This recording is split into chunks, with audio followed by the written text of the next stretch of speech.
Happy Friday. We are going to talk about the Blackhawks Hall of Fame. We're going to talk about the World Junior Summer Showcase and more coming up next on CHGO Blackhawks.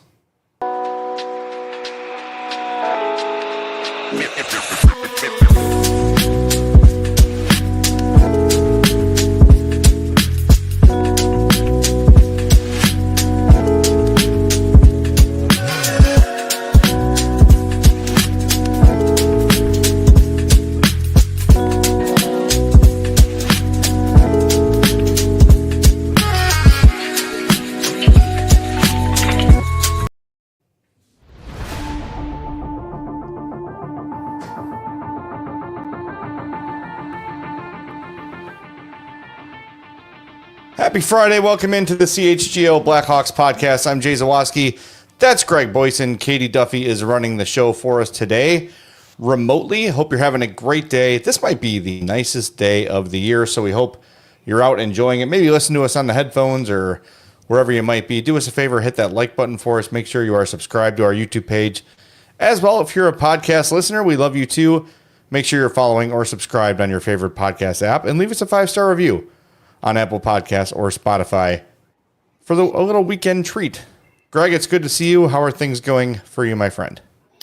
We're doing. It's the first day of August, the last month of the year with no Blackhawk games. It's a good day. Yes, thank God, because this has been the slowest offseason ever. I think part of it is the Hawks were so inactive in free agency and everything. Not a lot happening. Not a lot of roster changes to discuss. There just hasn't been a ton going on, as opposed to last year where so many names were added, so many things were, topics in the summer. Haven't had that, so looking forward to getting to some actual hockey. We got football to kind of hold us over till the real stuff starts in October. Sure. Yeah. All right, so we're going to talk about the Hall of Fame. If you missed it, you got to get your votes in. As part of the centennial celebration for the Blackhawks this season, they're going to launch a Hall of Fame, a Blackhawks Hall of Fame. So here's how it works. If you already have your number retired, so that would be Glenn Hall, Pierre Plot, Keith Magnuson, Chris Chelios, Bobby Hull, Dennis Savard, Stan Mikita, Tony Esposito, and Marian Hossa. If you have your number retired, like those guys, you're already in the Blackhawks Hall of Fame. Congratulations. So now, fans can vote for one each from the modern era ballot and from the heritage era ballot. You can do that by going to blackhawks.com/HOF. I've done it. You just sort of enter your email, make your picks. Real easy. I believe it's limited to one vote per email address, so you can't just spam your picks over and over again. But let's go over the ballots here. The modern era ballot: Tony Amani, Brian Campbell, Corey Crawford, Eric Daze, Nicholas Hjalmarsson, Duncan Keith, Brent Seabrook, Patrick Sharp, Andrew Shaw, Steve Sullivan, Jocelyn Thibault, and Alexei Zhamnov. That's your modern era ballot. And the heritage era ballot is Ed Belfour, Doug Bentley, Johnny Gottschalk, Dirk Graham, Dennis Hull, Cliff Coral, Steve Larmer, Chico Mackey, Mush March, Pitt Martin, Bill Mosienko, Troy Murray, Eric Nestorenko, Jeremy Roenick, and Doug Wilson. We get media votes, Greg and I. So I want to ask you, Greg, where did you go with your ballot when you cast yours a couple of days ago? Like where in my house was I when I? Yes, which room specifically? It's the room I do all my best work in, and it's not my office. Yes. This was pretty easy for me. I mean, that both sides of that list, both categories, pretty much everybody deserves to get in there at some point. This was easy for me.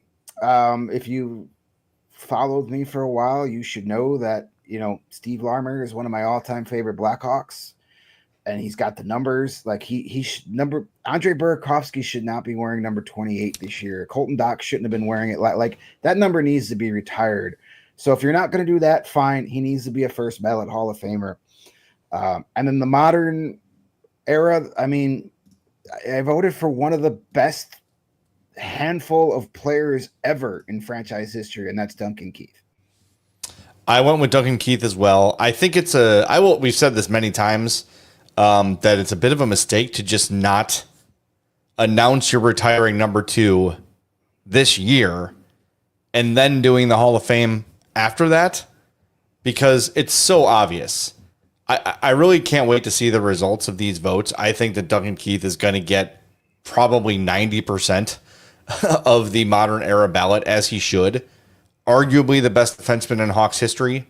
The other guy in that argument, Chris Chelios, maybe Pierre Palat, they're already up there. They're already retired. Number 2 should have been automatic this summer. So since it's not, he's going to be the first modern era player in the Hall of Fame. And I do think a number retirement will be coming for him. It has to be. Yeah, I mean, I could honestly, if he gets the Hall of Fame vote, which I'd be shocked if he didn't, then you could have back-to-back years with sold out Duncan Keith nights, one for the Hall of Fame and one for the jersey retirement. Or maybe they're saving his jersey. Maybe they want to do something extra special and do Keith and Seabrook on the same night. They might be. I wouldn't love that, because I think that while they are synonymous with each other, you kind of you say one and the other one kind of just follows it up naturally. Like when I type the word black, I almost always type Hawks because I've done it so many times. Right. It's the same with Keith and Seabrook, but both guys are worthy of their own night and their own attention. So they're both going to get retired. There's no question about it. It's a matter of when. It's a matter of how. But I feel like this situation is kind of wasting the first modern era ballot, because everyone knows the way it's going to go. And maybe that's what they wanted. Maybe they're going to say, and as the first inductee in the Hawks Hall of Fame, we're going to retire his number. They have to have that in the plans already. They could. Yeah, I mean, it was early September when they announced the Chelios banner ceremony, during the Pearl Jam concert. So that was closer to the season. So maybe they'll do the same thing once they finalize this vote. But, we'll see what happens. But, you have guys in that modern era that are retired numbers automatically gets you in. So Taves, Kane, Seabrook, Keith, maybe Crawford. Those guys are automatics. So they're going to get both. There's a lot of guys in both of those, especially the Heritage era, that are going to have tougher times getting voted in through the fans, just because their names some people may have never even heard of, or they played so long ago in the 30s and 40s where it's just, a recency bias, or just not familiar. It's hard to get excited about somebody that, played 40 years before you were even born, let alone were a Blackhawks fan. So, yeah. But those guys do deserve their moments. And that's why my vote for the Heritage was a little difficult. Like, I wanted Larmer, but I also was like, I kind of want to see Troy Murray get his flowers while we can still give it to him. Yeah. Obviously he's doing great and that's awesome, but we all know the situation he's in, and I kind of hope that he can have his night, while we all can enjoy it together. That's a really good point, and that's kind of where Troy was my second vote. He deserves it 100%. And now I'm like looking back on it, I probably should have went for him because got a bit of a personal relationship with him too. But I actually went with Eddie Belfour for similar reasons, because I do feel like Roenick's name is synonymous. Everyone knows that. Like I think he's probably going to win the fan vote this year, I would think, in terms of the Heritage era. So I want to make sure that Eddie Belfour didn't get left behind. But again, like you go through that list, and by the way, I also loved Eddie Belfour. Don't get me wrong. Like one of the reasons I loved hockey. I feel like Roenick didn't need my vote. I feel like it's going to happen for him. So I felt like my vote was a little better used on Eddie Belfour. But yeah, a lot of these guys are going to be victims of just people not remembering them. And the people that do remember them don't know how to use a computer. So What internet? Right, can we send a paper ballot to certain fans of a certain age? Just Retirement to homes across Chicago. yeah, right. I'll bring one to my mom. That's fine. Yeah. She loved Keith Magnuson. Yeah. Well, so did my mom, and he's already in. I wonder if, because you've got all those guys that are automatic inductees because of their jersey being retired, if that's why they only did one from each this year. Maybe next year they expand it because you're not going to have those 8 or 9 guys automatically in.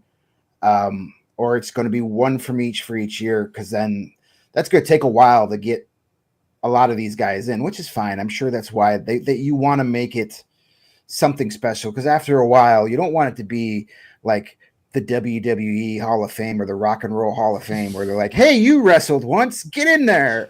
Or like you had an album that sold 55 copies back in 1990. Why don't you become you start running out of people that are truly worthy of it. So, you've got years and years and years, but my only hope with some of these heritage guys is they get, a guy like, some of these other guys that are on that list, you don't know how many more chances you're going to get to give them their moment, their recognition, their gratitude from the organization and the fan base while they're still here to enjoy it. Some of those guys deserve it.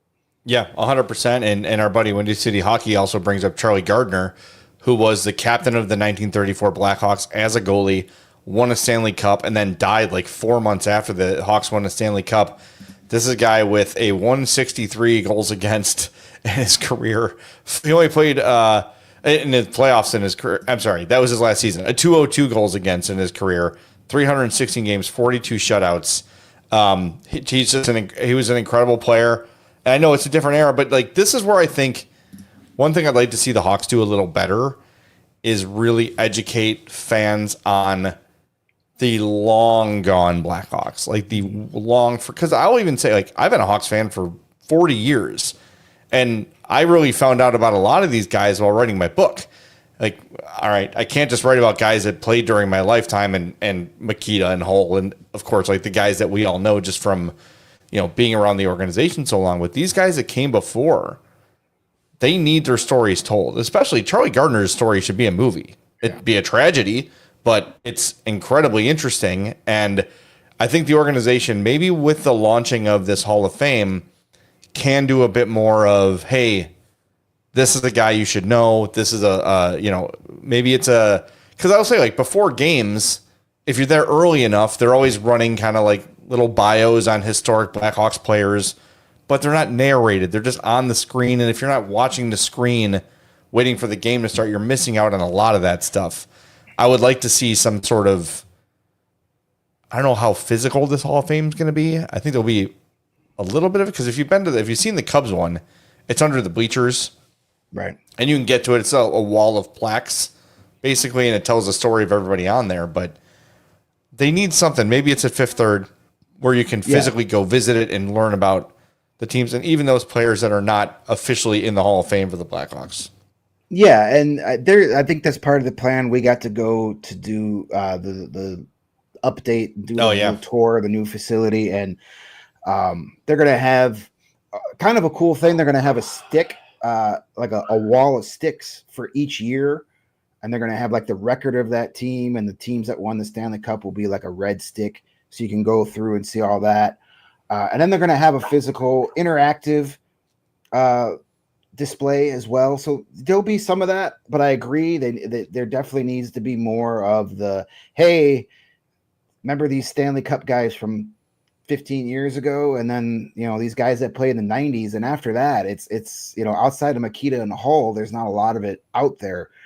But I think that what they said with the physical Hall of Fame, they're going to have rotating exhibits, because there's just so much stuff. Yeah, you can't there's a ton. You could fill up the entire Fifth Third Arena expanded as a Blackhawks Hall of Fame and not have enough room to display anything. So using just a small portion of it, they're really going to be crunched for space for some of this stuff, but they're going to rotate stuff in and out, different jerseys, equipment, things like that. And just some fun interactive displays would be good, because that's what that's what the kids want. They don't want to sit there and read a plaque. They want a video to come up and tell something them. I can. Yeah, exactly. All right, we're gonna hit the break zone for the first time. Hit the like button for us. More on this in 2 minutes on CHGO Blackhawks.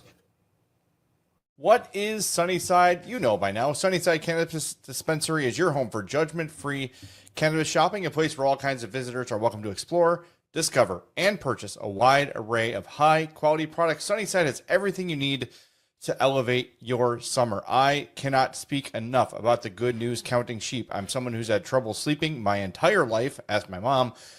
Too bad I didn't have these as an infant. No, I don't advise having good news counting sheep for your infant. But now that I'm an adult and of legal age, they're great. They help me sleep through the night. And if you're looking for, flour, you're looking for edibles, you're looking for pre-rolls, whatever, they've got you covered at Sunnyside. Visit sunnyside.shop for bright buys every day, including 50% off your first 3 online purchases. Enter promo code HICHGO at checkout to qualify. Exclusions apply. Sunnyside Cannabis Dispensary, bright buys every day, only for 21 plus or Illinois MedCard holders. And if you're an existing customer, use promo code CHGO50 for 50% off one Cresco Labs brand item. And big weekend in Chicago. If you're looking to go to a game or a show or maybe Lollapalooza, you're going to want to hit our friends at Gametime. It is the best place to find last-minute tickets and zone deals, easy to find and buy Major League Baseball tickets for every kind of event in your area this weekend. The Cubs are honoring Ryan Sandberg. You're going to want to be at Wrigley. Get yourself those seats. The great part, the fees are included, so you know your total upfront. No surprise fees at checkout. Take the guesswork out of buying tickets with Gametime. Download the Gametime app, create an account, use the code CHGO for $20 off your first purchase. Terms apply. Again, create an account and redeem code CHGO. You're going to save $20 on your purchase. Download the Gametime app today. Last minute tickets, lowest price, guaranteed. One more time. Download the Gametime app. Use that code CHGO for $20 off your first purchase.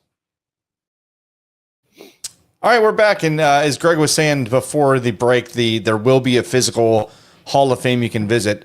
And I'm not here to bag on the White Sox, but one thing that bugs me about what is it, Wright Field, is that there's a really nice restaurant right along 35th with a Shy Sox Bar and Grill, and then there's a really nice Sox merchandise stand connected to it, and they're only open when the games are going on.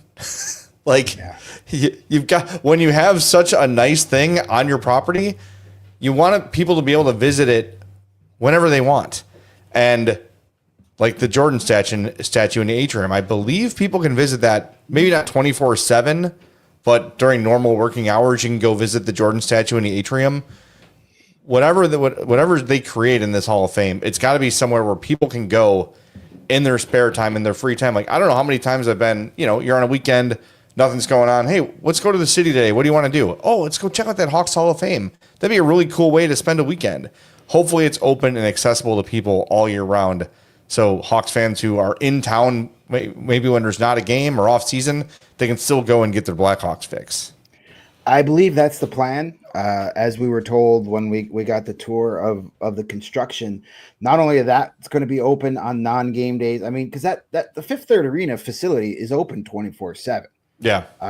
Like they have beer league, rat league games at like 1 a.m. there some nights. So and players have access to it at all times. So it's I don't know if the Hall of Fame will be open 20. I don't know if you can go see that at midnight, but they're going to have the restaurant and bar that's going to be up on the second floor in between the two newer rinks is going to be open at all times. And they're hoping it's going to be not just, kids who are playing in a tournament getting chicken fingers in there between their two games. They want people, students from Malcolm X College across the street, if they want to take a break and go over across the street and get a cup of coffee and do some homework there. There's going to be different quiet rooms for parents and people that want to work during, while the games are going on. So I believe that Hall of Fame is going to be free and part of that experience too. So yeah, if you're there from out of town or just coming in from the burbs on a Saturday, even if it's Saturday in July, you'll be able to go there, see the facility, see the Hall of Fame, you want to hang out at Rocky's Bar and grab like they want to do like simple burgers and stuff for like a bar, but they also want to elevate it too. So if you actually want to go there for like a nice lunch or dinner, you can too. So that will all be available, not just game days, which is great. Yeah, I have no doubt that they're going to do a good job with this. The Hawks always do a good job with these things. I missed that arena tour because I was dealing with whatever crisis was happening that day. I also think it was at like 1:30 in the afternoon, which wouldn't have worked for you guys. Not great timing. Yeah. Right. And there's absolutely nothing wrong with chicken fingers. I'm just saying. Oh yeah, nothing like a tendy. Yeah, I mean, listen. I'm a guy who's enjoyed quite a few chicken fingers in my day. I might have some on the air fryer as soon as we're done here. I'm just saying. Yeah. If you're walking off the street and you want something more, you'll be able to get it. Yeah, chicken tenders and tater tots. Right. Yeah. Elevated. That's what we're talking about. I hope they talk to the people from Rinaldi's on Madison because those chicken tenders are the best in the city. That's get on board. Find those. Blackhawks. We know you're listening. See, these are the things you and I need to be hired as consultants for. The food consultants. Yes. Trust us. This is what people want. The average Joe / fat guy consultation team of Boyson and Zawoski LLC. Yes, we can do this. We'll tell it. Yes, exactly. We know what the people want, especially people like us. But yeah, I'm really looking forward to it. It's going to be great, and I'm confident they're going to do a really good job of this. Fifth Third, as it is a cool place to be. There's not a ton to do if you're not there to watch a game, but concession stands open. I think the weekends that coffee shop is open. They've got a bar. So I would like that little coffee shop to be open when we're there in the morning for practice.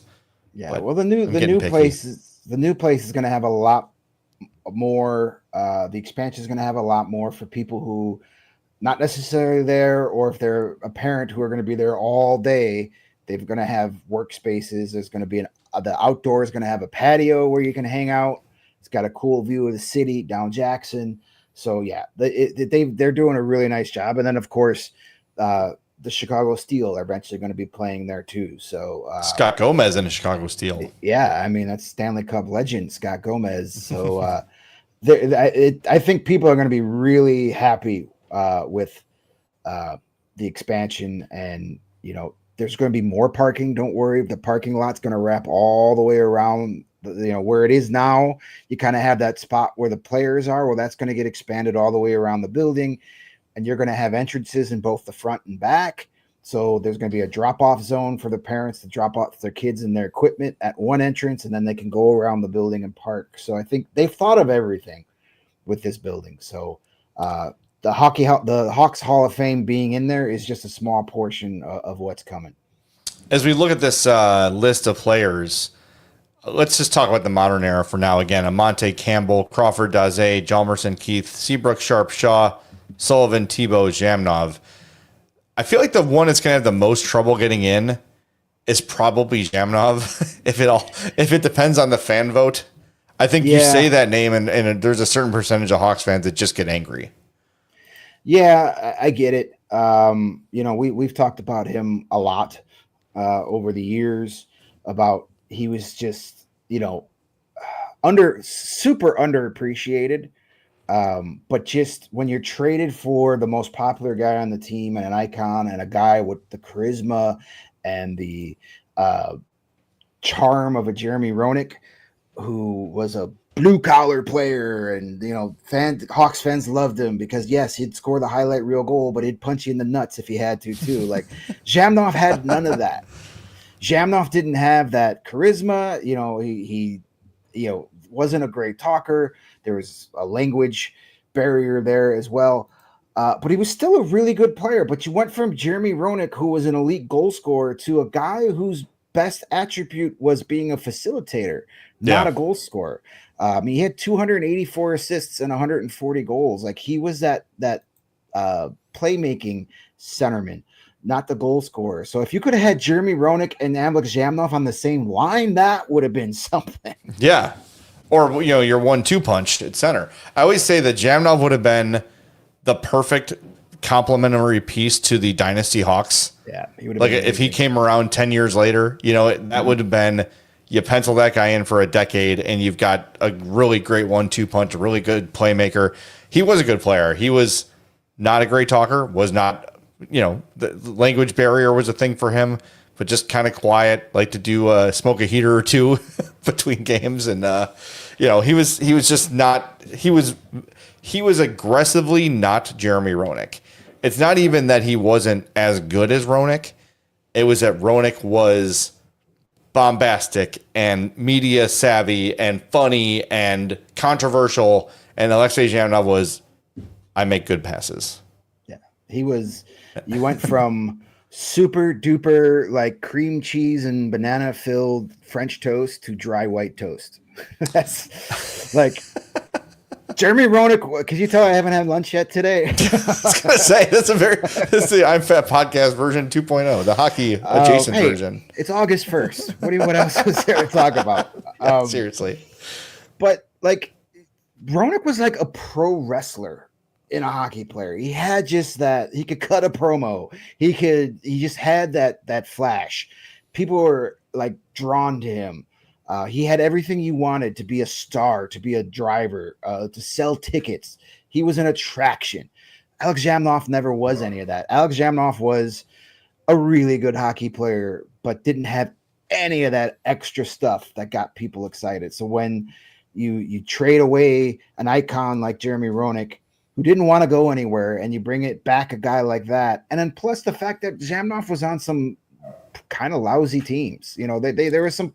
It wasn't as bad as it got, but it was getting there. And when you have an elite passer on a team that doesn't have very many guys who could actually score, you're kind of wasting him. They had one, and it was Tony Amonte, and those two guys connected a million times. And Zhamnov made Tony Amonte a lot of money, not taking away anything from Amonte, because in my lifetime, the best number 10. I love Patrick Sharp, but Tony Amonte as a player was better. But Zhamnov was a big part of that. Like that guy just had an ability to put touch on the puck, and he had vision. I would be surprised though if he ever gets in here. The other one too, Steve Sullivan is sort of also in the no one saw this guy play kind of thing. Yeah, he played. Talk about a guy that played on some crap-tastic teams. Yeah, but he was a great player. Yeah. He was a really good player, exciting, smaller player, but just a smart guy on the ice, scored a lot of big goals. Of course, he's got the famous game where, the guy laughed at him in the penalty box and then got hit in the face with a puck later and he chirped him. That's always good stuff. So, but I mean, Steve Sullivan's still an assistant general manager. Like he's one of those hockey lifer guys. But yeah, he just played in an era where nobody cared. He had a 75-point season for the Hawks in 2000, 2001. Dude, give me that next season. Yeah, really. Like, give me a guy that can do that now. Can Frank Nazar be Steve Sullivan? That would be great. Oh, that'd be awesome. Give me Steve Sullivan in his prime on the Blackhawks this up season. Absolutely. Yeah. But he had a little bit of charisma to him. He had a little bit of you mentioned that's been I've seen every now and again that rolls around on my Instagram reels, that Steve Sullivan moment. But exciting, fast play. Like he does remind me a lot of Frank Nazar in the way they play. And believe it or not, Sullivan was smaller than Nazar, probably by an inch or two, but fast. Got in there, he played in that era of like the Darian Hatcher clutch and grab. Nothing was called. The 2-line pass was in play. It was illegal, so it was a much slower game, and he still found a way to have a huge impact on the Blackhawks for sure. So we'll see if he ever gets in too.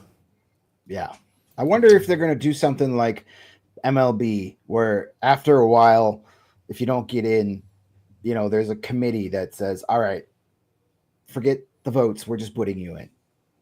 Maybe. I just don't know if he would. I don't know.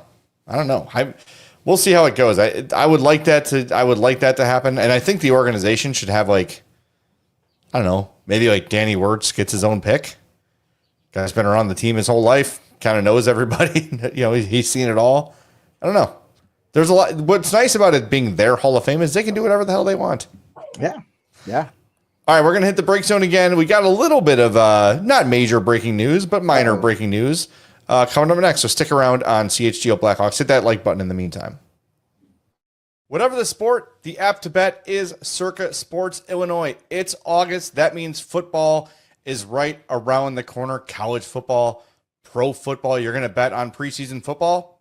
Go for it. Circa Sports, they've got you covered, and Circa Sports is sports betting the way it should be. Circa Sports Illinois has high betting limits, low holds, and exceptional customer service. You can bet on all your favorite teams and every dang game this season. Spreads, props, futures, in-game. Circa Sports has it. You can fund and bet like a pro anywhere, anytime in Illinois. I cannot wait to start laying down some money on some college ball coming up very, very soon. So download your new bookie today at circasports.com. Must be 21 or older. Gambling problem, you can call 1-800-GAMBLER. And while it's cool today, you know it's going to be hot very, very soon. And Four Seasons Heating, Air Conditioning, Plumbing, and Electric has been serving Chicagoland for over 50 years. So now, while it's cool, while it's not an emergency, now is the time to get your AC checked out. And Four Seasons experts are ready to help you with AC installation, maintenance, and repair. When it's hot and humid and gross and sticky,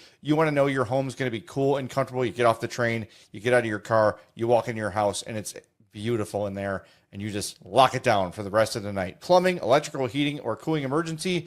Need a new hot water heater or a generator? Call Four Seasons with same-day installation and no extra charge for nights, weekends, or holidays. Call 866-4SEASONS. Your local trusted experts are Four Seasons Heating, Air Conditioning, Plumbing, and Electric. Visit fourseasonsheatingcooling.com for all their special offers and money-saving coupons. Don't wait until it's an emergency. Visit fourseasonsheatingcooling.com. That's fourseasonsheatingcooling.com. Get your AC tuned up now so it's not an emergency when temperatures really heat up. All right, welcome back to CHGO Blackhawks. Greg Boyson in for Mario today. Do us a favor, hit that like button for us. I mentioned some breaking news before the break. Nothing crazy, but 42 NHL players have been invited to Olympic orientation camp for Team Canada, and among them is Blackhawks superstar Connor Bedard. I know there's some speculation on whether or not he will be part of the Olympics this year. Should he be part of the Olympics this year? Do we want him to be part of the Olympics this year? It's going to be a lot of people he's got to jump over. But I think, I'm trying to remember. I'm looking back to see like when Olympic rosters were named. And it looks like it was like July of, I don't know. It's hard. It's kind of, the stories are so old. They haven't been in the Olympics so long. It's hard to tell exactly when that comes out. I mean, they put what, 6 players on each there's already? Like automatically 6 right away. Right. Yeah. I would imagine they would probably, the Olympics are in February. I would imagine they would probably put the rest of their roster out maybe mid-December. And then you'll obviously have some changes. Guys will get hurt. Guys will withdraw. So that would be my guess. Like let the teams get through American Thanksgiving. That's always, kind of a traditional point of the season where, you hear people say, oh, you really don't know what you got until you get to American Thanksgiving. So maybe, you got to give some of these guys, 20, 25 games to prove they belong there. So that's what I would think. Yeah, but that seems about right. So the 6 already named for Canada are McDavid, Crosby, McKinnon, Makar, Reinhart, and Point. So if we're looking at the names beyond that, for Canada, you've got Byfield, Doughty, Makar, Marchand, Morrissey, Tavares, Theodore, Thomas, Bennett, Binnington, Cirelli, Verhaeghe, Wilson. So that it's not an impossible path for Bedard, especially if he's playing wing there. I think he's got a bigger opportunity. But you're right; he's going to need to have a pretty excellent start to the season, I think, to make that roster. I mean, and I think if he doesn't, there's no reason to panic unless he's off to like a 10 points in 30 games kind of start. Then maybe. Yeah. But even if he's playing really well, it's Team Canada. They've got their basic pick of the litter here. But I really think that Canada would want him to make the team, if that makes sense, because it's something to market, something to sell. Yeah, you got new Connor Bedard jerseys to throw in team shops across the country.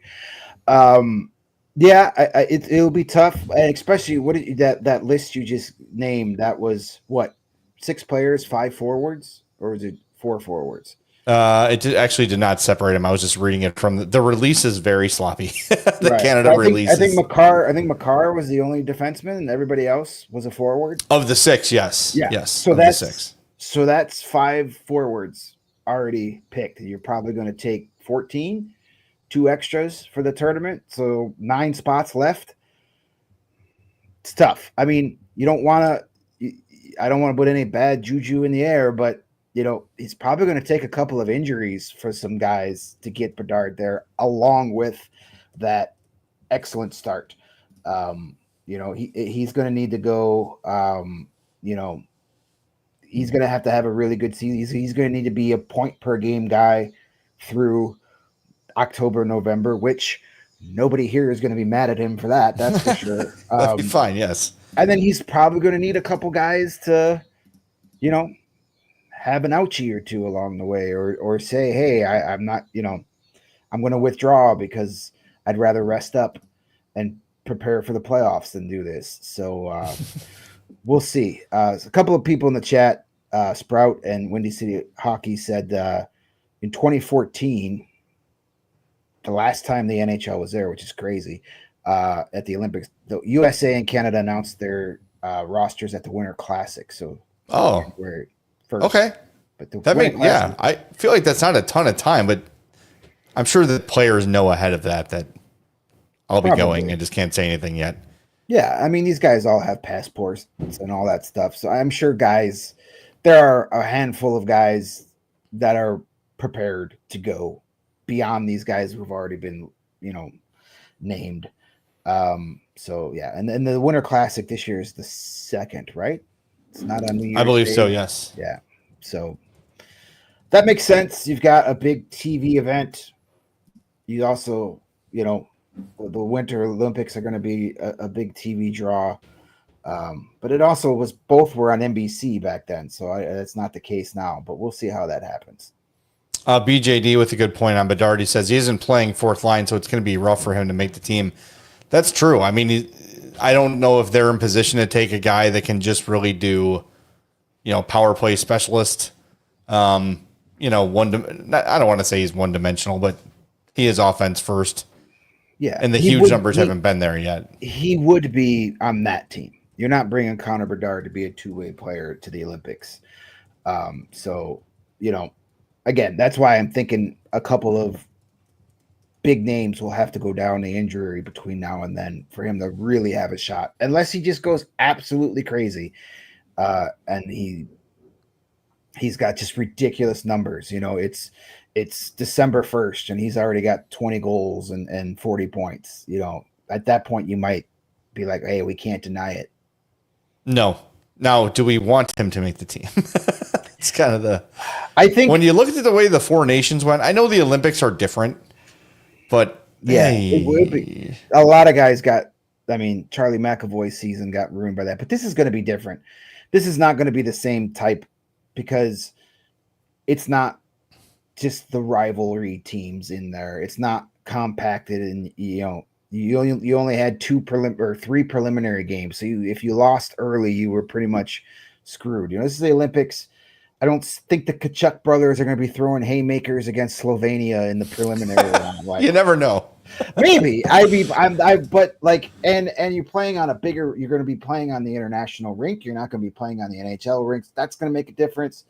And it's a longer tournament. So these guys are going to need to reel it in a little bit until the elimination round. So, you're not going to have those super intense emotional games right off the bat. You're going to get to ease in. So I think part of it too was the players, and especially the Kachucks, said, all right, let's put this thing over. Like, because there was some question, like, is the intensity going to be there? Are the players really invested? This thing's never happened before. So you can't say it's something I've always dreamed of doing is winning the Four Nations. Like so I think part of the reason that, aside from the ones you mentioned, were, all right, let's make this thing work. Let's sell. Let's show that we're in. Let's throw checks, throw punches, start games with fights, all that stuff, and really get this thing put over. And they did. Like, people caught on quick. Oh, huge. Yeah. And I give the players probably 95% of the credit for the Four Nations working, because they very easily could have gone out there, thrown some pucks on the ice and recreated at 85% and then pretended they cared about winning. But they put their, seasons on the line to win that. And it worked. So the Olympics won't, like you said, because it's not so compressed, longer tourney, let's be honest, bigger stakes than the Four Nations. I think you're going to see a lot more, I don't know if you want to call it normal or traditional Olympic play than what you saw in the Four Nations. Yeah, and it's not a made-for-TV tournament either. Like, that was to grow the game, get people watching, get people who don't talk about hockey to talk about hockey, and as far as that went, it worked perfectly. These games are going to be at like 2 a.m, 3 a.m. Like, they're in Italy. I'm not sure the time difference. They're 6 or 7 hours ahead of us at least. So these games aren't going to be on at 8 o'clock Eastern on ESPN. They're going to be on at 2 a.m. Right now they're 7 hours ahead of us. Okay, so unless they're going to play these games in the afternoon, play them at noon, or 10 a.m. Yeah, then, but that's still going to like make a big difference. So if they play the games, they're 7 hours ahead. So if it's 7 o'clock in Italy, it's noon here.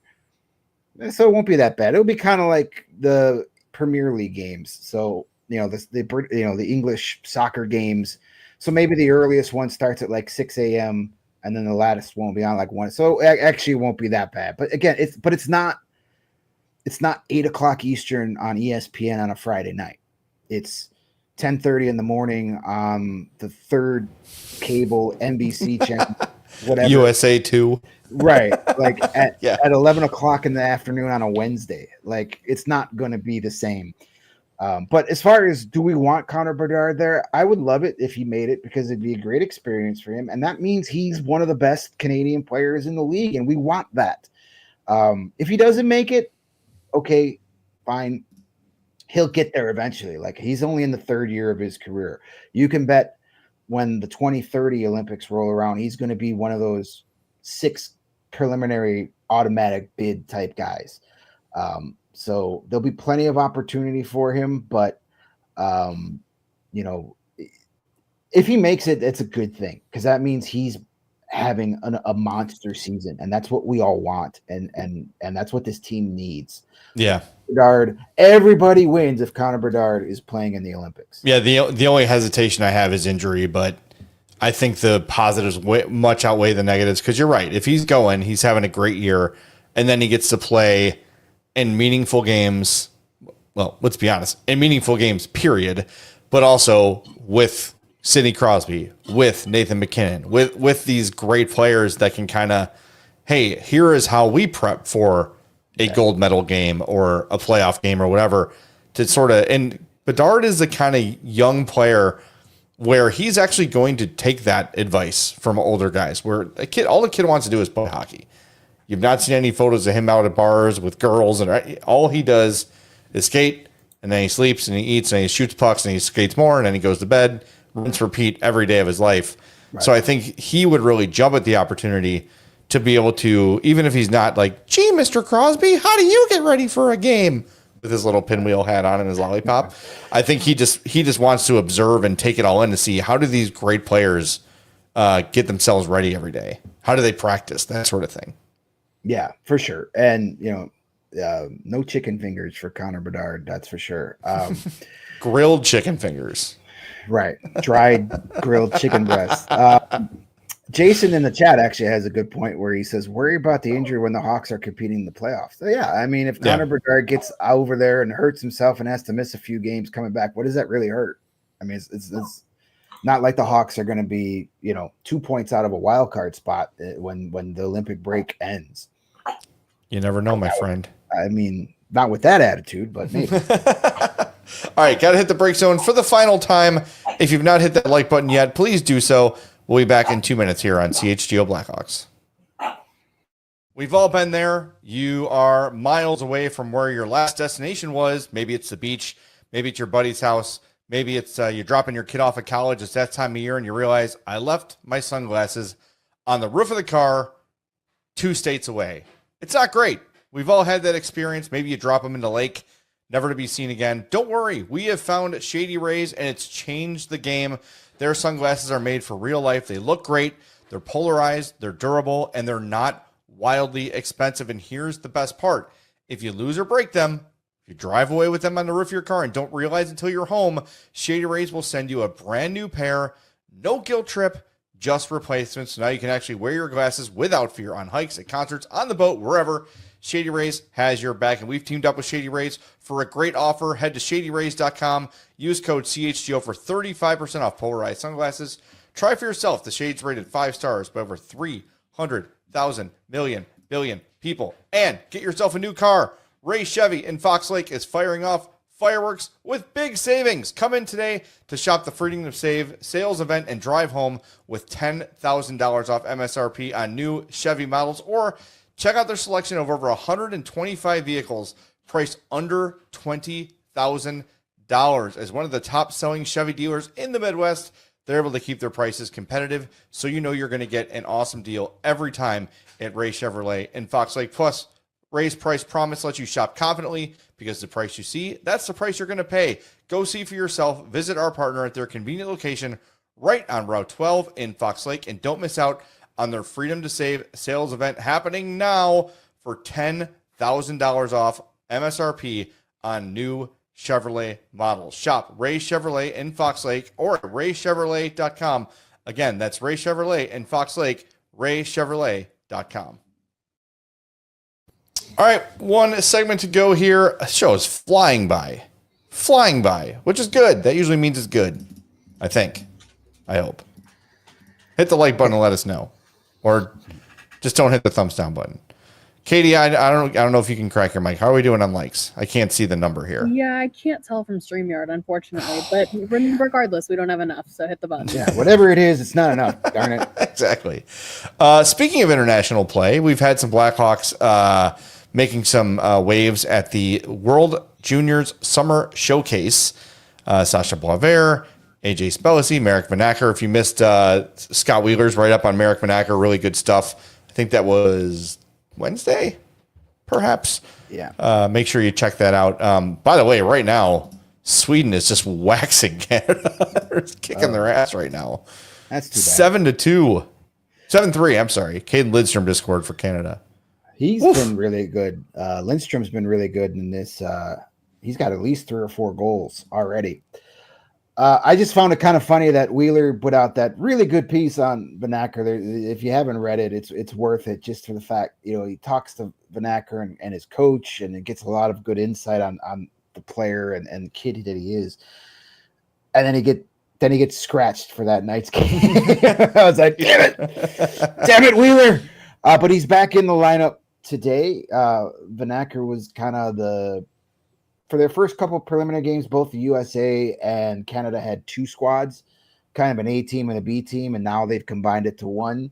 So that's why he didn't play in that first game. But Vanacker was in the lineup today, both him and Boisvert. So, and Boisvert's been impressive. He appears to be pretty much a lock for the World Junior team. Vanacker's going to need some help, but he's going to go to Brantford, where he's going to be the guy. Nick Lardis is gone. They still have. I'm not sure if Jake O'Neill is going to be there as well. He was the other first-round pick this year, right? I'm not sure what he's doing. He might be returning. I think he's still. I mean, he was just drafted this year. He's not 20, so right. So he'll have a elevated role. And Jake O'Brien. Jake O'Brien. Yeah, that's what I meant. I knew it was a Jake O something. So he'll have a chance to make it. But Canada's. I don't know what Canada's going to pick this year, because last year they left off guys like Misa and some other offensive minded players because they wanted to get bigger defensive guys, and they had one of their worst tournaments in a while. They didn't even medal. They got eliminated in the quarterfinals. So there's some pressure on them. So are they just going to load up and say we're just going to try and beat everybody 13-0, or are they going to try and realize that hey, we need to bring something, because you can't do that to a team like Finland or Sweden or the United States that works in those early games against Latvia and Germany and those countries that are fighting to not be relegated. So we'll see what happens. But it definitely seems like Boisvert is a guy that will be playing in that tournament, which is awesome. Yeah, I'm glad. This is what we talk about all the time with these prospects too. Is they're all hitting those milestones, like they're hitting those markers. Like, is Boisvert going to make the Team Canada World Junior team? Yeah, probably. Right. Like, so while it's not, we don't know what they're going to be in the NHL. There's really no one that you look at and go, not sure if that was the right pick. Sure, there might be guys picked nearby that are doing a little better. Sure, but correct me if I'm wrong. In your mind, are there any really red flags in terms of Blackhawks picks under the Davidson draft regime? I don't think, pretty much everyone's done what you thought. Yeah, there hasn't been anybody where I've been like, oh my God, what a waste of a pick at this point. I mean, that still might happen, but there hasn't been anybody where since they've been drafted have completely underachieved, at least in those first couple of rounds. You talk about your 6th or 7th round picks, those guys, there's not the investment there. But as far as like all those first round picks, look at what he's made. 10 first round picks and taken over, and 5 of them have already played in the NHL. That's pretty impressive. And the rest of them look like they're going to get there someday. So yeah, the World Juniors is going to be really important for Hawks fans and the Hawks organization, because, you talk about Boisvert is going to be there, possibly Vanacker, maybe not. We'll see what happens. It looks like AJ Spellacy is going to make Team USA, at least by the way he's been played in this showcase. Again, still a lot to happen between now and then. But that kid is a matchup nightmare. And that's why him and Mason West are really exciting, because Spellacy is literally a linebacker on skates. He's got size and elite speed, and if you're within 10 feet of him, he's going to put a body on you. He's going to shove you out of the way. He's going to throw an elbow at you. He's just such a matchup nightmare, especially at that level. There's nobody that can match size, speed, and physicality at the World Juniors with him.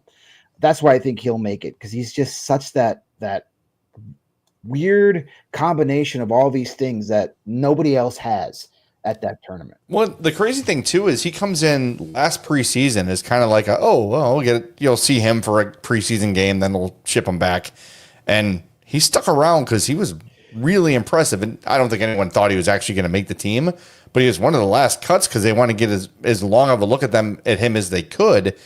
For him to be that ready, that quickly, and now again, projecting upwards from where he was even a year ago, like there's a lot to be excited about here. And when you look at the lack of action from Davidson this summer, you can kind of see where his head's at, because he's looking down the pike and saying, there's a lot of NHL players here. Maybe not all of them are going to be NHL players, but he can project a pretty solid number of dudes being NHL ready within a year or two. Like, I mean, honestly, this year, you could see, I think that Frondell joining at or near the deadline is a possibility. If Djurgården gets knocked out, this team that just got called up from relegation, I don't think they're going to have an extended playoff run. Their playoffs end in March, early March. So he might get a call right away. Boisvert might do the Ryan Green, Oliver Moore kind of a Sam Renzel sort of a deal. And that's just a couple of guys. It's like, who knows what happens with Lardis? Who knows what happens? Maybe Samuel Savoie takes a big step this year and makes an impression. There's just so many players in so few spots. Right. I don't know. I'm really excited for how this year is going to go at all levels. Like, I really want to see how these guys are going to do. You know, Blaver now going to Boston University, so he's going to get, he'll get a little more like television time, so we'll be able to watch him more. Not that North Dakota didn't get attention, but BU is always like the Bean Pots on TV. They're always in the Frozen Four. Like, you're going to see them a lot. So I don't know. It's really exciting to think 2-3 years down the road, and I know Hawks fans are tired of hearing that. But it's true. Someone threw out in the chat that maybe Paul Ludwinski would be someone who's disappointed a little bit. But again, that's a second round pick, 39th overall. When you look through historically, once you're out of the first round, there's not a lot of certainties. If Paul Lewinsky doesn't make the NHL, no one's going to sit here and go, the rebuild's ruined. A couple people mentioned Korchinski 7th overall. It's just, we're talking red flags where we can go complete other disaster. Kevin Korchinski is still so young in his development and has already played a ton of NHL games. Part of that was because he had to. We've talked about that a million times, but like, I'm not throwing up red flags because Kevin Korchinski isn't a Norris Trophy candidate yet at age 21. That's not a red flag. Is he going to be as great as you thought he was going to be with that 7th pick? We don't know yet. If he busts out and never plays another NHL game again, sure, we can have that conversation and we'll be the first to trumpet that he was a bust. But I wouldn't say red flags on Korchinski. I think he's right where he should be in his development. I think so there's a couple things there too. Like, we already know he can play an NHL season. And was his rookie year great? No, but it also wasn't a disaster. It's not like he was floundering all over the place and just exposed every shift. He was hanging on for dear life a lot of the time, as a lot of young defensemen do. But the other thing too is people are seeing like Renzel come out and be good right away, and Levshunov come out and be pretty good right away. It's first of all, Levshunov and Korchinski are two different kind of prospects, and Renzel's older, more experienced, right? More filled out to his size. So like, you can't use the success of other guys to say Korchinski's not going to be anything. I think Korchinski's problem here might be, where does he fit? Where does he play? Because they've got a few puck moving defensemen that they really like. Is he a great defender? Probably not. So it might just be a fit thing more than a talent thing. But if Kevin Korchinski makes a team out of camp and plays 82 games in Chicago this year, I wouldn't be remotely surprised about that. Yeah, that'd be good. We'll have to see. Like, the jury is still out on almost all these guys from the Davidson drafts. It is way too early to be calling guys, busts, making declarations on their future. It's still too early. And the thing is, if Korchinski never makes it and he doesn't hit that, make it valuable to where he was drafted, that sucks. But there's so much other talent coming up that it's not going to hurt as if he was your only defensive prospect. The next couple years for the Ice Hogs and juniors and college are so important, and that's why this World Junior tournament's going to be a lot of fun, because we talked about the Canadian USA guys at the showcase, but you also got to remember Frondell's playing for Sweden. Nestoril's likely going to play as well, so you're going to have a lot of future Blackhawks in that tournament. I can't wait. It's going to be awesome. All right. Hope you have a great weekend. By the way, Sunday, Big Dave, Greg, me, Mario, we're going to be doing the SummerSlam watch along. So if you're watching SummerSlam Sunday, go to our CHGO YouTube page and watch along with us. That's going to be a lot of fun. We're going to have Kyle Williams of the Sun Times. You probably know him from some of the other early CHGO podcasts join us, and Evan Moore as well. Oh, so nice. We're going to have a big rotating crowd, and our buddy Kevin Wells is going to be producing. So it should be a good time. That's going to be awesome. Also check out allchgo.com. Mario put out his prospect tiers list today. Good stuff from Mario. So check that out. We'll talk to you Monday at 2 right here on the CHGO Blackhawks Podcast. We all silly like the mayor.